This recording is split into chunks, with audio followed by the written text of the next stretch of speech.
Holy Spirit. Kasi may time limit tayo dito eh. Kasi Miyerkules po ngayon. Baka meron silang devotion na nabina. Okay. Tumali na naman tayo kahapon eh. Alam na ng Diyos yun. Pinapaka na natin sa tanan. Amen. Mas mahalaga ang salita ng Diyos. Okay. Ang batas ng Holy Spirit. Unahin ang Diyos. Mateo 6:33. Mateo 6:33. Ano yung sinasabi? Seek ye first the kingdom of God and His righteousness, and others shall be added unto you. Pag sumakita natin, hanapin ang kanyang kaharian. Dalawa, paano mo hahanapin? Ibigay mo ang araw ng pamamahinga. Mag-confess ka sa mga pare. Amen. Umaten ka na, ibigay mo yung para sa Diyos, sa kapwa. Amen. Tumulong sa pangangailangan. Unahin muna natin ang Diyos. Confession, ano pa? Rest day, COB, pag-ibig sa kapwa. Amen. At ang pangalawa, sundin ang kalooban ng Diyos. Paano mo susundin? Magpatawad. Mahalin yung mga taong mahirap mahalin. Patawarin ang asawa. Patawarin ang kapitbahay. Magpatawaran po tayo. Amen. At kailangan marunong humingi ng tawad. Kaya minsan hindi natin hindi binibigay ang ating mga kailangan. Isa lang ang nagagawa ng tao, ang pag-ibig sa Diyos. Pero yung pag-ibig sa kapwa, hindi nagagawa. Lahat naman nagsisimba eh. Amen? Pero kung hindi nagaganap yung kanilang mga kahilingan, hindi nababago buhay, hindi nagbabago ang asawa, kasi hindi mo masunod yung pag-ibig sa kapwa. Amen? Kailangan magkasama po yan. Nakita niyo yung rules, pataas. Ibigin mo ang Diyos, buong puso, buong lakas, buong kaluluwa. Yung pahalang, ibigin mo ang kapwa mo, gaya ng pag-ibig mo sa sarili mo. Hindi yung pwedeng pag-iwalayin yan. Amen? Kaya kung nagagawa mo lang isa, umiibig ka sa kapwa, pag-ibig sa kapwa, may malasakit ka, mabuting tao ka, wala ka naman palang sa Diyos, hindi ka nagsisimba. Ang katwira mo, tumutulong ka sa iba, kulang din. Pero naman simba ng simba, walang pakialam sa kapwa, kulang din. Kaya yung mga kailangan nyo, hindi binibigay ng Diyos, hindi kayo gumagaling. Amen? Kailangan dalawa yun, magtugma, hindi pwedeng maghiwalay. Amen? Purihin natin ang Diyos na buhay. Pangalawa, batas ng Holy Spirit, kailangan may butil na pananalig. Okay? Roma 10:13-17. Roma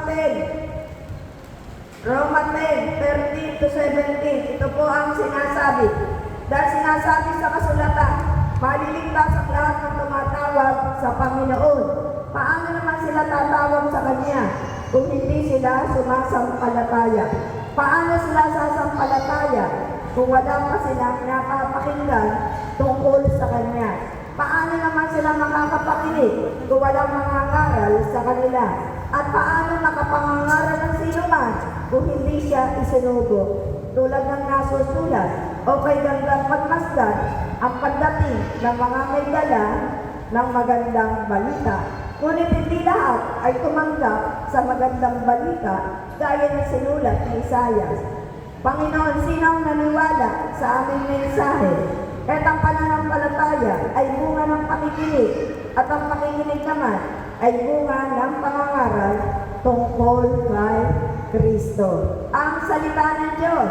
Salamat sa Diyos. Palapakan natin ang salita ng Diyos. Amen?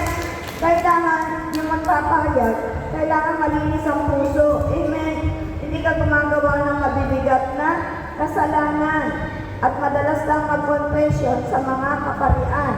Hindi mo pwedeng tatayo ka sa sarili mong paraan lang, sa sariling gusto mo, para kang pariseo at eskriban. Mahusay magsalita, mahusay magpaliwanag, ngunit may ginagawang pandaraya, pangungupit, o ano pa nga, pananakit sa kapwa. Walang saysay ang iyong mga pagpapahayag para ka lang batingaw na tumataginting na walang bunga nito. Amen? Kaya sabi nga, kailangan makinig. Amen? No? Ang pinakamahalaga talaga, makinig. Kaya ang mahalaga ay ang salita ng Diyos. Kailangan mong pakinggan sa misa. Kailangan maaga kang dumating para mapakinggan mo ang salita ng Diyos. Darating ka, ano na lang, operatory na. na, huli na. Alam niyo po ba, bawat isa may gabutin na buto na mustasa pananalig sa puso. Bakit may pumapatay? Bakit may nanggagahasa? Hindi na sila nagsisimba eh. Namamatay yung pananampalataya sa puso nila. Parang halaman. Kapag nagtanim ka ng buto at hindi mo inalagaan at hindi mo dinilis, mamamatay yun, hindi tutubo. Ganyan din tayo. Kailangan pangalagaan yung pananalig na maliit lang na nasa bawat isa. Bakit pumapatay? Bakit nanggagahasa? Amen? Hindi mga nagsisimba. Walang narinig na salita. Kaya yung maliit na pananalig at pananampalataya sa puso, namatay na. Amen? Kaya nakagagawa sila ng kasamaan. Kahit magsisi sila sa huli na. Nakapatay na sila, nakapanggahasa na sila, ang bibigat. Amen? Kaya habang maaga, kahit anong sama mo, maganda pa nga yung masasama na nagsisimba pa. At yun ay may pagkakataon pang mabago. Pero yung wala kang nakikinig, hindi ka nakakapakinig, hindi mo narinig ang salita ng Diyos, lalo kang sasama. Amen? Kaya kahit masama ka, magsimba ka. Nung makinig ka ng salita ng Diyos at hindi mo mamamalaya, mababago ka. Ang Diyos ang kinilo sa'yo, hindi po ikaw, hindi ako, hindi sino man. Kahit sabihin mong gusto mong magbago, hindi ka makapagbabago. Ang salita ng Diyos ang kinilo sa'yo para baguhin ka. Amen? Yun ang kapangyarihan ng Diyos. Bakit? Sa pasimula pa, naroon na ang salita, kasama ng Diyos ang salita at ang salita ay Diyos. Kaya kapag naririnig niyo ang salita ng Diyos, ang salita ng Diyos, siya ay Diyos. Siya yung nagsasalita sa atin. Siya yung nagbabago ng ating kaisipan. Siya yung nagpapagaling. Siya lahat. Siya ang nagbibigay ng kailangan natin. Walang imposible sa Kanya. Amen? Kailangan butil na pananalig. Kailangan magkaroon ka na pananalig. Faith. Kasi wala akong faith at mawawala ng faith ang tao. Kapag hindi ka nagsisimba, hindi ka umaate, hindi ka nakikinig ng salita ng Diyos, darating ka sa misa, late pa. Ang iba nagpupros lang, aalis na. Umaga-umaga may dalang bayong, magdadasal ka ng rosaryo sa loob ng simbahan, aalis na. Mali-mali po ang bawat isa. Kaya hindi namumunga ang pananalig sa puso niya. Kaya nagiging masama ang tao. Amen! Sunod, Santiago 2. Santiago 2, 17 to 19. Santiago 2, 17 to 19. Gayon din naman, patay ang pananampalatayang walang kalakip na gawa. Ngunit may nagsasabi, may pananampalataya ka at may gawa naman ako. Ipakita mo sa akin ang iyong pananampalatayang walang masamang gawa. At ipakikita ko naman sa iyo ang aking pananampalataya sa pamamagitan ng aking mga gawa. Sumasampalataya ka na ang Diyos ay iisa, hindi ba? Mabuti iyan. Ang mga demonyo man ay sumasampalataya rin at nanginginig pa. Ang salita ng Diyos, salamat sa Diyos. Diba? Kaya akala mo, banal ka na, demonyo pa rin pala. Amen? Ang demonyo man, nananalig din at sumasampalataya. Kaya ang maganda po, kapag nananalig tayo, nagsusumikap tayo magbago. Nagsusumikap tayo makaiwas sa kasalanan. At kung nagkakasalanan, balikwas ka agad. Mangumpisan at pilitin, huwag nang gawin ang pinakamabigat na kasalanan. Yung mga mortal sin, abortion, pakikiapid. Amen? Mga mabibigat na kasalanan. Yung paleges, ano ba yun? Pride. Alegas. Yung the seven capital sins, palegas, pride, anger, yung lagi kang galit, hanggang sa naging puot na. Ang puoto, nakamamatay din. Pumapatay ka ng tao. Anger, paleges, last. Ano yung last? Mahilig ka sa laman, makakita ka lang labas ang dibdib. Naghahangat ka na. Amen? Jesus name. Nakakita ka ng guwapo, nag-i-imagine ka na. Amen! Yan ang last. And last, paleges, envy, mainggitin.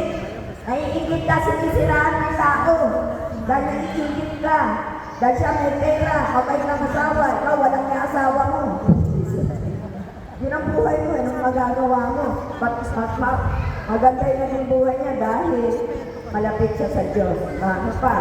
Anger, panigas, gluttony. Ano yung gluttony? Katakawan. O, bawal na ang alak. O, kaya nakakasakit sa bato, dinadialysis. Sinabi na, huwag kakain ng maalat. O, kain pa rin. Gluttony, katakawan. Ano pa? Kaliga, avares, kasakiman. Meron ka na, gusto mo pa, ang kiling. Yung nakikipag-away ka sa magkakapatid, sa kapatid mo, para makuha mo yung mas malaking parte. Avares. May hanap buhay ka na, gusto mo dagdagan ng hanap buhay. Kaya nanulubi ka. Avares, kasakiman. Hindi ka masaya sa kinikita mo. Amen? Yun ang kasakiman. Avares. Ano pa? Slot. Tamad. Yung mga tamad, umaasa. O pakainin ng magulang. Yung pakainin ng asawa. Tamad. Yun ang isla. Kasalanan din po yun. Amen? Okay, sana nakuha nyo. Okay. Kaya si Satanas man ay sumasampalatayo din. Okay? Kaya sabihin, yung faith kailangan makita sa gawa. Matulungan ka ba? Hindi ka nakakapanakit ng kapwa. Pero sabi ng Diyos, yung iba kasi nagyayabang. Simba ka ng simba kahit hindi dahil sa gawa, maliligtas ang tao. Kaya ako naguluhan eh. Kaya gumawa ako ng verses tungkol sa pananalig na may gawa at pananalig na walang gawa. Hindi ko lang may tatapit sa inyo. Bakit? Nagyayabang. Araw-araw nagsisimba ko. Nag-iiga po ako. Nagpapasting ako. Hindi dapat pinagmamalakihan. Kaya hindi dahil sa gawa, maliligtas din ang tao. Amen? Kaya kung ano man ang ginawa mo, nagbigay ako. Hindi mo na dapat banggitin ka. Kitahimik natin kung ano may nagagawa natin. At ang Diyos, ginagampalaan niya yun. Kapag mabuti, may kapalit na hindi. Amen. Sunod, pangatlo, matas ng Holy Spirit, ugnayan sa Diyos. Ano? Prayer. Mateo 6 verse 9. Mateo 6 verse 9. 6. Ganito ka natin. Ama namin nasa langit, sa pangalan mo, naway maghari sa amin. Sa yung kaloob sa lupa, tulad ng sa langit. Bigyan mo kami ngayon ng aming pagkain sa araw-araw at patawarin mo kami sa aming mga kasalanan tulad ng papatawad sa mga sa amin. O yan tumulong sa ama namin yung kailangan nyo natin ang prayer. Bakit? Manalangin po. Yan ang kailangan ugnayan sa Diyos. Kailangan lagi nagdadasal. Rosary every day. Rosary prayer, covenant prayer.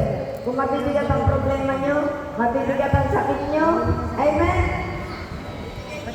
Everyday na panalangin. Rosary everyday. Kasi hindi kayo. Kung yung kahilingan nyo, kagalingan ng cancer, para bumaliktad ang cancer, mawala. Ibibigay po ng Diyos sa inyo. Okay. Pang-apat, magbigay. Yan ang batas ng Holy Spirit. Una, unahin ng Diyos. Pangalawa, buti na pananalig. Pangatlo, prayer, ugnayan sa Diyos.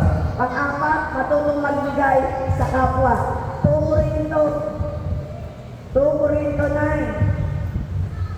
9:7-8. Ito pa sinasabi.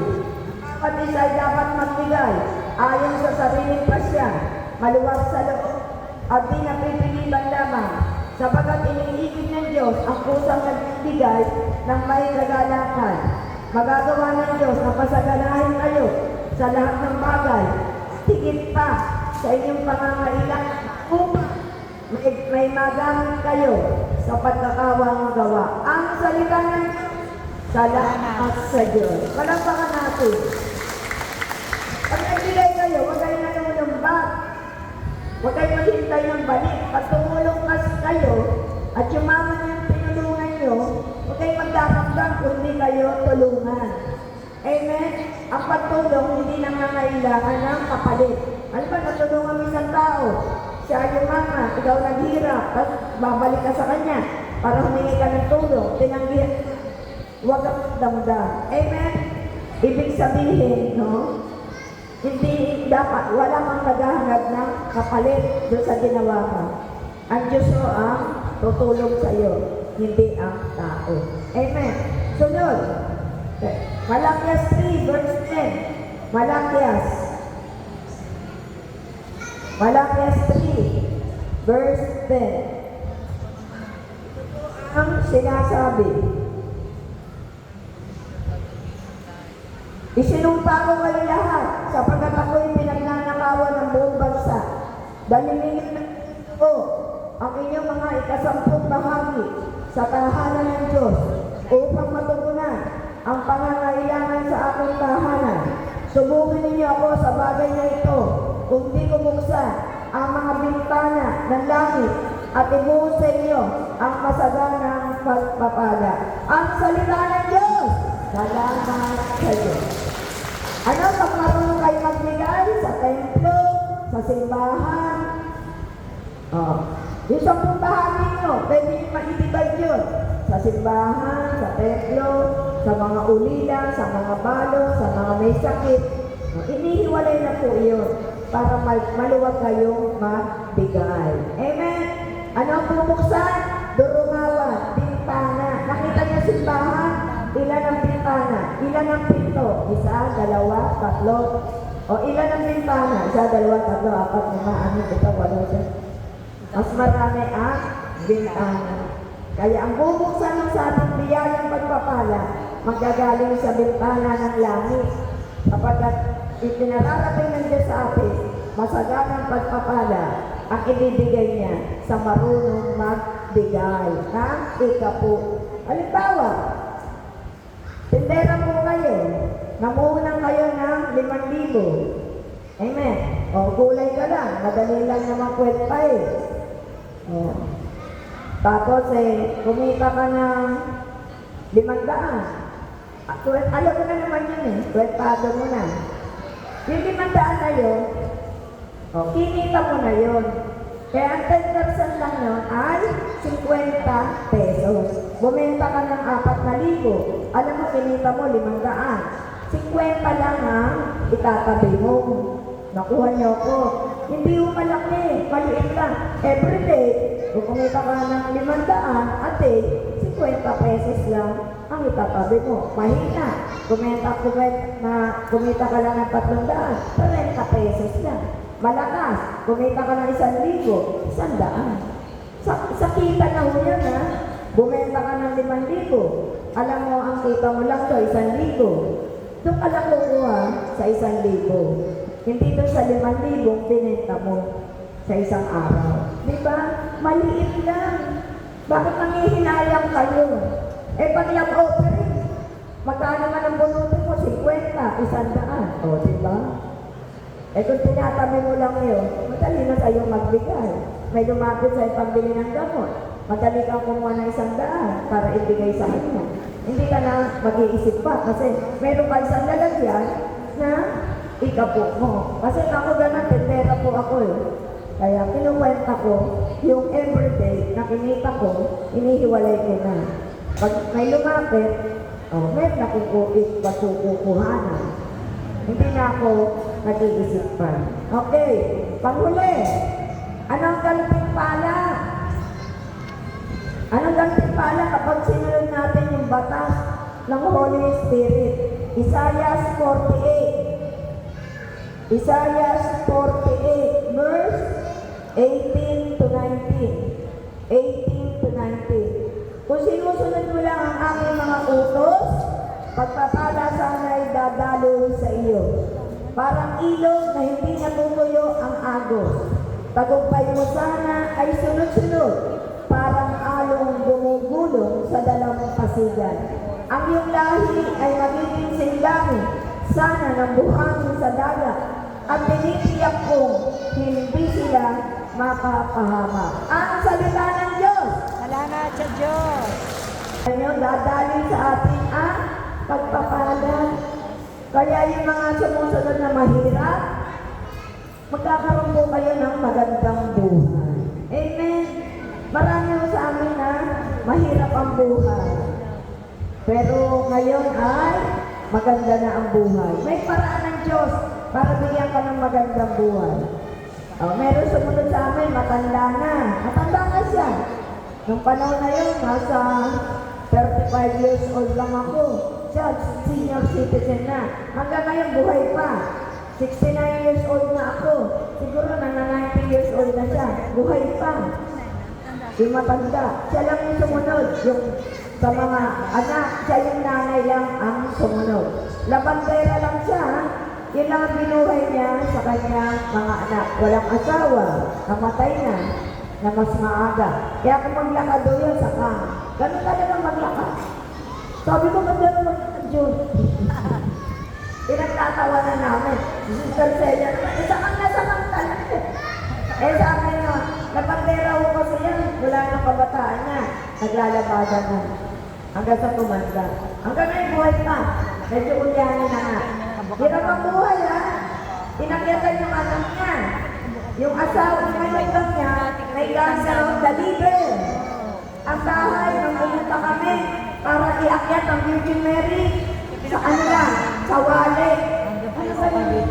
Ano sa wallet? Bamboo. Tapos, eto ay lupa. Lupa ho, hindi simento. Nung inakyat yung Mama Mary sa kanila, may sakit yung manugang niya, lalaki. Yung anak niya, babae. Nag-prayer ho kami doon, hindi rin nakaligtas. Namatay. Pero yung anak niyang babae, tsaka siya, yung mag-ina, umaaten sa may paho, kalukan. Every Sunday, nakikita ko yung anak na babae na nakaitim na umaaten. Inabot siguro na 1 taon, hindi siya tumitigil. Nabalitaan lang, nasa Amerika na. Asa na yung namatayan ng asawa? Sister Celia, nasa Amerika na. Paano napunta sa Amerika? Nagkaroon ng boyfriend na Amerikano. Pinakasalan at tinala sa Amerika. Mahirap ang buhay. Siya ngayon ang tumulong sa kanyang mga kapatid. Binili ng mga bahay sa subdivision. Binili ang nanay ng bahay sa subdivision. Binili ng mga kapatid ng bahay sa subdivision. Kaya nagkaroon sila ng maayos na buhay. Bakit alam ko? Inaakyatan natin ang Mama Mary para na magpasalamat sa Diyos. Yung matanda, kasama pa po namin. Hanggang ngayon, buhay pa. Siguro ang edad na, anos na. Buhay pa. Tinatanong ko, buhay pa ba si Nana Kurde? Buhay pa. Dahil lang, hindi na mailalabas kasi ulyanin na. 90 anos ng mahigit. Amen!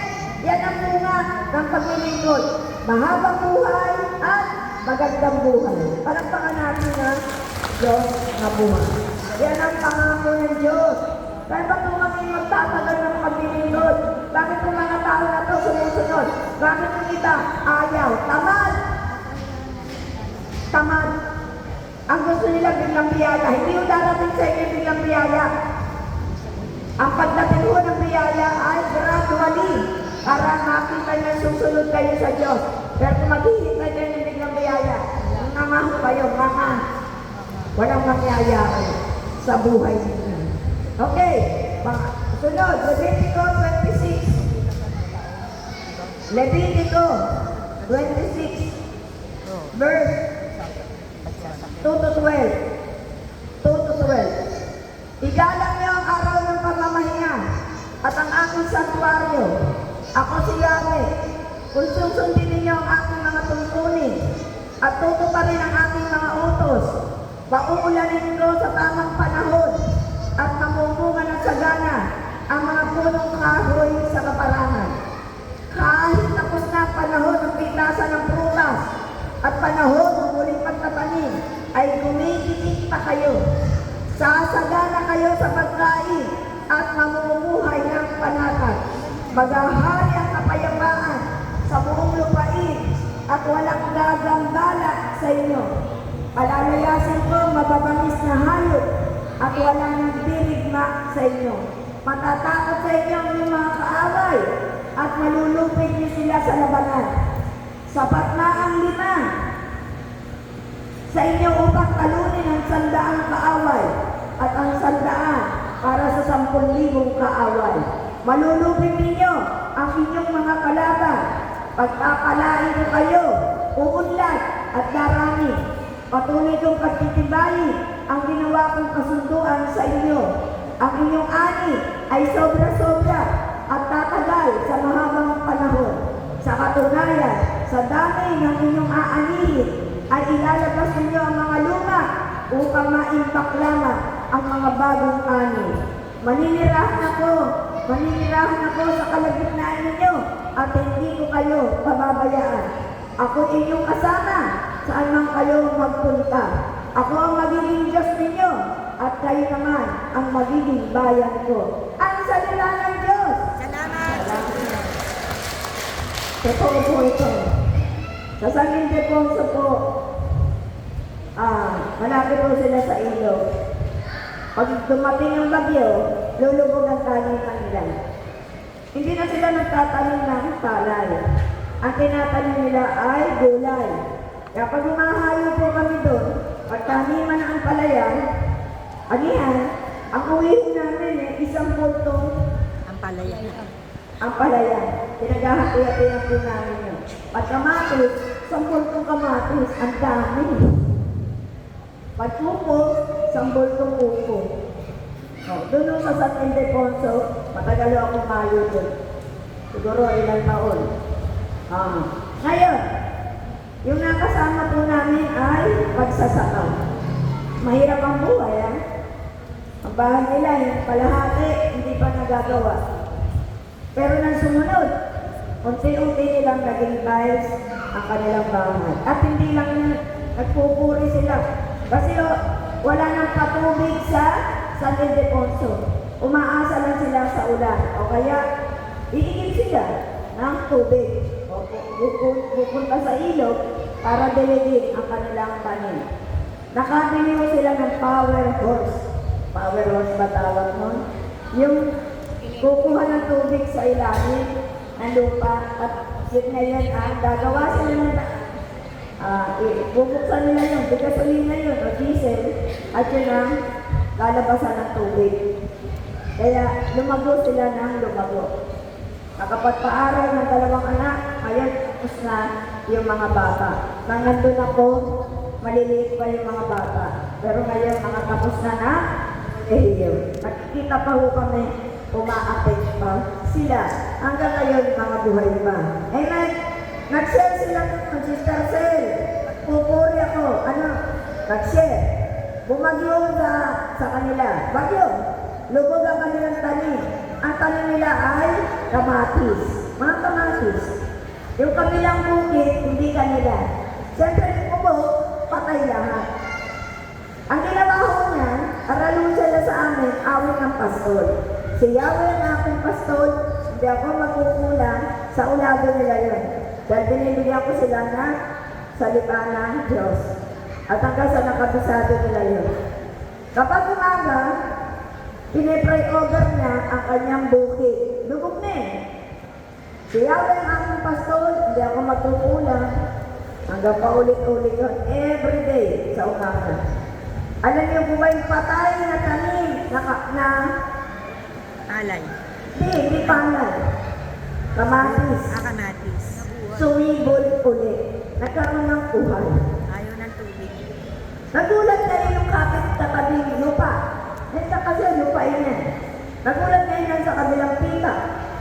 Sabi niya, yung kanila patay, o talim patay, naglunoy, walang sumibol. Yung sa kanila sumibol, nagkaroon ulit ng dahon, sanga, at namulaklak ulit ng kamatis. Hindi nga lang ganun kasi dami. Pero nabalik ang puhunan, may tubo pa. Sabi ng mga kalapit, bakit tumubo sa'yo? Bakit yung akin namatay? Ano sabi niya? Soldiers of Christ po kami. At nakikinig kami sa salita ng Diyos. Ang salita ng Diyos ang nagpabunga sa aming panin. Palakpakan natin ang Diyos na buhay. Hindi sa kanila, hotel. May mga bungid yan. Inabot din ng yung kanilang bukid. Inabot ng tubig, na binahan, nangamatay, o ano ko kung ano. Pero sa kanila, sumibol. ang kanilang tanim na palay. Kaya nakabawi sila at tumubo kahit papano. Ang iba, patay lahat. Bakit? Naglilingkod siya sa Diyos. Amen! Yan ang bunga ng paglilingkod. Yan ang bunga ng pagsunod sa gawain ng Diyos na buhay. Hindi umay sumusunod sa amin. Tinatamaan mo. Amen? Ibig sabihin, meron tayong pinatutunguhan. Yun ang ibig sabihin po nun. Meron tayong magandang hinaharap. Hindi wala kang katiyakan. Yung karamihan yan, nakakapagpaaral ng anak. Si sa taong ali, si Sister Penny. Ang tindalan ay banana cue. Banana cue lang sa lugar nila, sa taong alis. Nakapagpaaral ng anak, sunod lang na sunod sa paypaho. Hanggang doon sa amin sa Pulilan. Ano nga nangyari? May anak siyang naging seaman. Mga anak niya nakapagpaaral ng anak. Yun lang ang tindahan, banana cue. Hanggang ngayon, nakabili na ng bahay, nakabili na ng house and lot. Sakyan. Hanggang ngayon, sumusunod doon sa Pulilan, taga-tahong ali. Maraming gumandang buhay. Nagugulat din ako. Wala akong nakitang naghirap ng mga soldiers of Christ. Ang mga naghihirap na soldiers of Christ, yung matitigas ang ulo. Yung nangungupit sa lang offering. Totoo yun. Yung hindi nagre-remit. Totoo yun. Sa amin din, meron ganyan. Kaya hirap-hirap ang buhay niya. Sabi ko, baguhin mo yung sistema mo. Hindi ko dinidirektang, hindi ka nagbibigay ng love offering. Hindi ko masabihan ng gano'n. Baguhin mo yung sistema mo. May mali ka sa paglilingkod mo. Kaya ayusin nyo lang ang inyong pagsunod sa Diyos. Tinitiyak sa inyo, walang maghihirap ng mga soldiers of Christ. Palakpakan natin ng Diyos.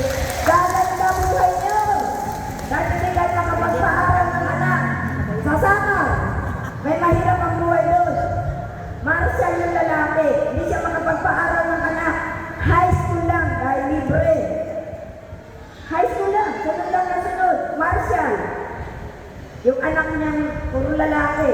Tatlong lalaki, lumuwas ng Maynila. Naghanap ng trabaho. Yung isang anak na panganay, may nakontak na pupunta ng Korea. Nag-aral ng Koreano. Walang pera. Nag-aral ng Koreano ang isang anak. Nandun nagtatrabaho sa Maynila. Siya naglilingkod sa Samar bilang marshal. May tumustos para siyempre may mga placement fee. Napunta ho sa Korea ang kanyang isang anak. At yun ngayon ang tumutulong sa kanya. At yung mga anak niya ang babait, walang adik, walang mga lalaki, nagtatrabaho. Ngayon maganda na ang buhay nila sa Samar. Palakpakan natin ang Diyos na buhay. Sabi ko sa inyo, sumunod lang kayo. Huwag kayong kwenta ng kwenta. Walang kwenta dyan sa soldiers of Christ, panay ang labas, panay ang offering. Hindi nga sinabi magbigay ka ng magbigay. Kung mahirap ang buhay mo, magbigay ka ng piso, huwag na hindi ka maghuhulog sa offering, lalo na sa simbahan. Ano sabi ng Diyos? Kapag kayo sasamba, magdadala kayo ng inyong handog. Huwag yung sasabihin niyo, mahirap ang buhay niyo. Magdala ka kahit piso, kahit 5 piso. Ibigay mo sa gawain ng Diyos na word at hirap na hirap ka. Tinitiyak ko sa inyo, ibabalik ng Diyos sa inyo yung magandang buhay na nawala sa inyong buhay. Kaya naghihirap sa mga anak. Ako, totoo yan, mga soldiers of Christ sa Bulacan. Mula ang paglalabandera, ngayon mga coordinator ko na. Amen? Wala akong makitang nadirap. Yung sinasabi niya, nagpupuri, coordinator ko, yung asawa na sindero, darating, pag may sinain, walang ulam, sisipain yung kaldero, tatapon yung sinain. Wala kang ulam eh. Wala na siyang binibigay. Ngayon, ang babae, yung babae, nasa Picture G, yung lalaki, nasa Bulacan Boys, at ang magaganda na buhay ng kanyang mga anak. Alam ka natin ang Diyos na buhay. O, totoo yun. Yung isang coordinator ko, asawa, ano siya, naglalagada, lalaki, ano ba tawag ko? Sugaron. siya ang naglalabada. Nagpapalaki ng anak. Walang tinitigas tagaan dyan. Wala siyang magawa. Yung biyanan niya, may bahay, may lupa. Doon na siya nakatira sa biyanan niya. May sarili siyang bahay. Pero ang nagsusupply siya, siya naglalabada. Naglalabada sa akin, naglalabada sa ate ko, naglalabada kay Sister Linda, everyday. Ngayon, sumusunod yun kahit mahirap ang buhay. Yung asawa nanalo sa sabong, 3,000 pinanalunan, nilagay sa ang bahay nila ay kubo. Kubo lang nga silang pera. Sabi ng kapitbahay, niyayaya niya. Sumama po kayo sa Soldiers of Christ, pato bahay ng kapitbahay niya. Siya nakuyo lang sa biyanan. Anong sabi sa kanya? Ma, pag nakita ko naging pato ang bahay mo, sasama ako dyan sa Soldiers of Christ na yan. Siyempre matagal ho bago naging bato. Yung asawa nagsugal. Inago ang 3,000 sa ibabaw ng bubog. Nagkaroon ho ng bagyo. Kaya bagyo. Nagdadasal mo si Telma. Wala siyang labada. Kasi nga, bagyo Sabi niya, Diyos Panginoon, kung alam na ito mamaran, sana magkaroon ako ng pera. Wala siyang labada. Pinagi yung bahay. Nalaglag na yung sa mukha niya yung 3,000. Totoo, yan, binibiro. Nalaglag yung 3,000 sa mukha na dahil natutulog Tulog yung asawa dahil nanalo, siyempre, lasing. Sabi nga nun, salamat, binigyan mo ako ng pera, 3,000 pa. Namili, tinagurasa, maaga nagising. Namili na isang kabang bigas, namili na kung ano kailangan. Di dumating siya, nagising yung asawa. Inuutkot yung bubong.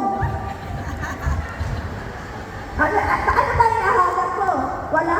Nire-refer ko, butas kasi. Pero pala, hinahanap yung pera. Hindi niya masabing kinuha niya. Bakit? Alam niya na, nagaling mo sa bubong yung pera.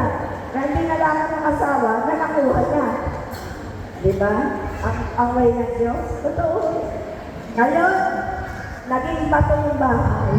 Kasi sabihan na nung yung lupa. Ito yung bahay niya. Pinayuan niya na.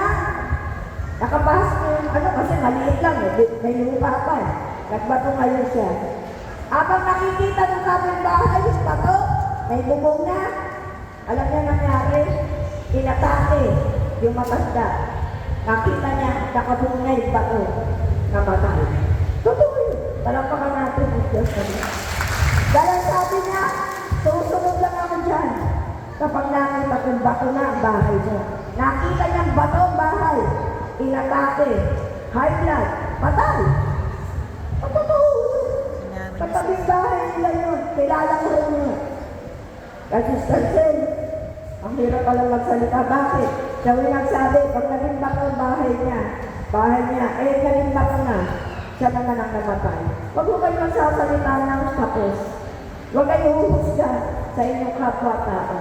Dahil hindi nyo alam kung natutuwa o nagagalit ang Diyos sa inyo o kanino man sa akin. Amen! Amen. Sasabihin na, yan, sunod yan sa Soldiers of Christ na yan. Wala naman nangyayari sa buhay. Ang asawa, manginginom, atin. Huwag mo kayong hahapon. Babalik na doon ang mundo. Darating sa dektay ng buhay, may anak kayong adik. May apo kayong adik. Huwag kayong magbibitaw ng salita. Sapagkat kayang baguhin ng Diyos ang buhay ng isang taong sunod-sunod. Yung ating na asawa, ating na anak, magiging matino sa pangalan ng Jesus. Palakpakan natin. Totoo po yun. Huwag kayong hahapon. Abi ang coordinator ko, doon, ang mga coordinator ko, Tandala, mag-resign na ako. Ba't ka mag-resign? Yung asawa ko, minumura ko, lasengero. Sabi ko, may magagawa ka ba? Babantayan mo ba yan? Magbabago mo ba yan? Huwag kang umalis. Maglingkod ka ng tapat sa Diyos. Babaguhin niya. Ginagawa ng Diyos. Nagkasakit, na-stroke. Nagpapagod sila ng Virgin Mary. Nakuha ng Bulacan Boys. Naging Bulacan Boys. Gumaling. Naglingkod sa Diyos. Kaya walang imposible sa Diyos. Sumunod ka lang. Kaya ano man ang problema mo, kaya kahiya-hiya man ang buhay mo, lalo man lumapit sa Diyos. Sapagkat kayang baguhin ng Diyos ang buhay ng tao naglilingkod sa Kanya. Amen! Yan ang gantimpala. Nabasa ko na ba yung Levitico? Huli na yun yung Kapanay. sana, yung kayong mga taga, Malabon, sumunod lang kayo. Kayo nga, binabaha. Dati yun, nasa Caloocan ako, sanay yung ako sa baha. Nung bata ako, pag ginabot ng tubig na ganito, kukuha ko ng langganang yung aluminum, sasakay ako. Sa loob ng bahay natin, maliit pa ako. Hanggang, pag bumaba ako, hanggang leeg. Nay, yung langganang lalabas ng nanay ko, sasakay ako. Hindi ako makasamoy kasi madumi yung tubig. Sanay ako sa tubig. Nakatanaw ako sa Caloocan. Tabi kami ng ilog at talagang binabaha. Kaya pag may bagyo, malakas ang agos ng tubig. Anak ko tumatalon sa ilog, lumalangoy. Kasi galing ng Marinduque yun eh. Nasa tabing dagat eh. Gusto mo siya lumangoy. Pag malinis na yung ilog, tatalon mo yun. Sasabihin mga kabarkada ko, sige, nanay ko tumatalon sa ilog. Eh, natuwang-tuwa ko yun. Sabi, magaling pala naman ako yung nanay ko. Eh, kasi di kami marunong lumangoy. Oh, kahit malakas yung agos yun. Nilalangot na yun. Siguro bata pa, at nagita pa lang ako yun. Sabi yung mga kabarkada ko, mga nagkakalunan sa tulay eh. Tumatalon yung nanay ko. Oh, sanay mo kami sa tubig baha. Sabi mo nga, ba't ngayon may leptopyrosis? Eh, nung araw, yung kapitbahay mo, dumi-dumi. Ang trabaho, yung baon. Aanihin yun. Kakayurin, gagawin alkansya. Gagawin marakas. Eh, marami yung daga doon. Bakit walang namamatay? Yung mga daga, dumadaan ko sa tubigan. Walang namamatay ng leptopyrosis na yan. Ngayon, nililinis na yung mga kapaligiran, di ba? Yung ilog nililinis na. Bakit may namamatay pa? Ganun sakit. Sabi ko nga sa akin, yung daga, dumadaan lang sa ganun. Bakit walang namamatay eh? Amen? Kasi nga, iba na ang panahon sa ngayon. Kailangan natin maglingkod sa Diyos. Lalo na ngayong gera, hindi nyo alam kung anong magaganap, huwag nawa pahintulutan ng Diyos. Amen? Matigil nawa ang gera sa Middle East sa pangalan ni Jesus. No? Prayer lang po at ang Diyos ang kikilos. Wala tayong magagawa. Kapag ang Diyos ang kumilos, matitigil ang gulo. Amen? Kaya manalig po kayo. Sumunod kayo sa Panginoon, hindi nagsisimba, magsimba kayo. Hindi man kayo makapunta sa pulilan, okay yan. May COB sa inyo, may Virgin Mary sa lugar nyo, sundan nyo. Doon na sumunod ka lang, libre kain pa. Makakakain kayo ng pansit, ng spaghetti, ng biko. Lugaw. Ang tatamad ng iba. Amen? Ang tulad Virgin Mary. Ay, alam mo nila kung anong oras? Sundan mo lang yun. Alam mo naman kung saan pupunta yun. Ba't ang tatamad ng tao? Bakit kami? Nung araw, nang inakyatan ako ng Virgin Mary. Mula noon, hanggang sa tumanda ako, hindi ako nawala sa pag-aakyat at baba ng mahal na Virgin Maria. Ilang taon ako na? 1986. Hanggang ngayon. Diba? Bakit ang tao tamad? Kaya tamad din ang Diyos tumulong sa inyo. Pero kung masipag kayo sa Diyos, masipag siyang magbigay. Amen? Amen. May asawa akong adik, binago ng Diyos. Amen? May isa man akong lalaki, hindi natutong mag-adik. May mga anak ako na hindi ko problema. Hindi ko hinahanap kung saan. Uuwi. Amen? Kayo may mga anak kayong problema niyo sa buhay. Hindi niyo mababago yan. Sumunod lang kayo sa Diyos. I-pray niyo sa pangalan ni Jesus. Magiging mababay dyan. Taga Makati, 3 anak, puro atik. Diba? Nag-share na yun? Sabi nga kay Brother T, problema ko, mga anak ko masisipag. O bakit masipag? Nililinis yung buong bahay ko. Eh, masisipan naman pala, nililinis eh. Yun nga po ang problema. Lahat ng mga kagabitan ko, ninanakaw, binibenta. Kaya malinis yung bahay ko. Wala nang gamit. 3 anak na adik. Ano sabi ni Brother Nick? Sumunod ka lang sa Diyos, sa gawain ng Diyos sa buwan. Mababago anak mo. Nakita kami sa Makati ng matanda. Matanda na. Pumunta ko na eh.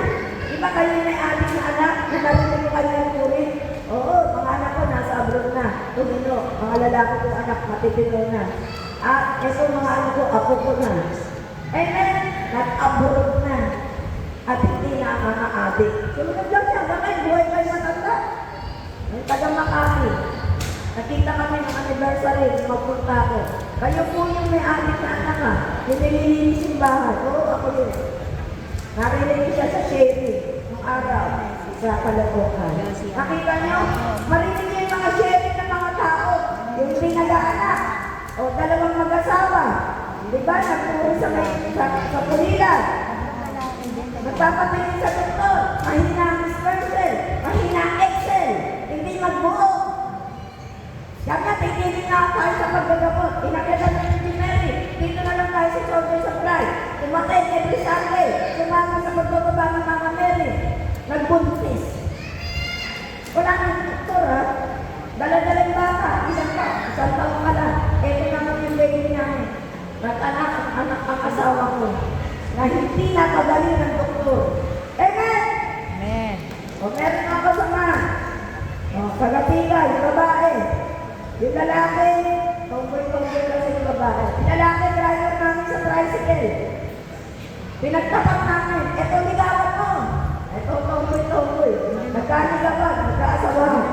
Ay kasal, ako kanina. Hindi pa anak. Sabi ng lalaki, babait eh.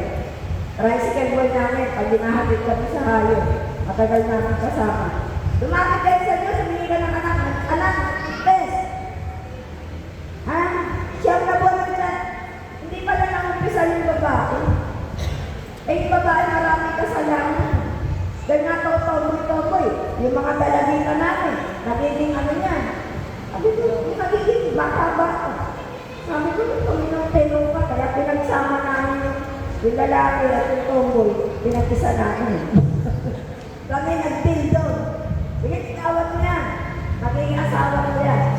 Oh, nagbuntes, hindi pala nang-umpisal. Nanganak, 3 silang nanganak ng sabay-sabay. Si Edwin, 13 taon na hindi nanganak. Yung ako na Benita, na ilang taon na hindi nag-aanak. Sabay-sabay yun sila, tingnan yan yun. At yung driver ko na tricycle, nanganak ng asawa, sabay-sabay yun. Alam niyo yung tatlo na yun, pare-pare na naiwan yung bata sa ospital.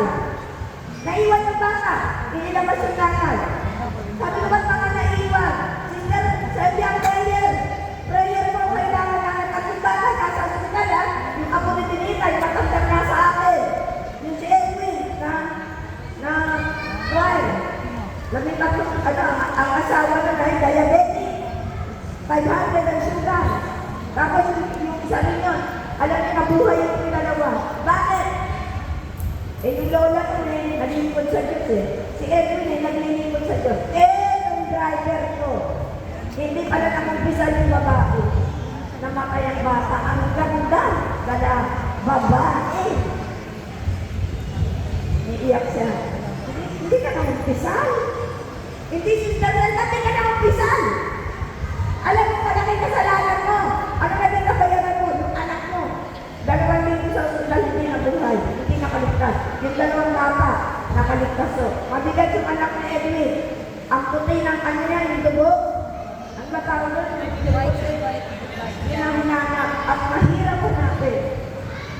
Pero meron silang 2 bata na nagsulong sila na makabili na dugo na mahal. Last na yata yun. At asalinan yung 2 bata. Kaya nabuhay yung bata. Yung sa kanya, patay. Sabay-sabay yun. Ngayon, nakapag-umpisal na. Tapos na. Nagsisi ka pa kayo, huli na. Ngayon, humingi ka ulit ng anak. Amen! Totoo po yun. Kaya matakot kayo, may Diyos, buhay. Kaya ng parusahan ng tao. at kaya ng gantimpalaan ayon sa ating mga pinaggagawa. Amen. Sana nakuha ng mensahe ang batas ng Holy Spirit. Sa iisang tinig, wala kundi sama, sana at sa Espiritu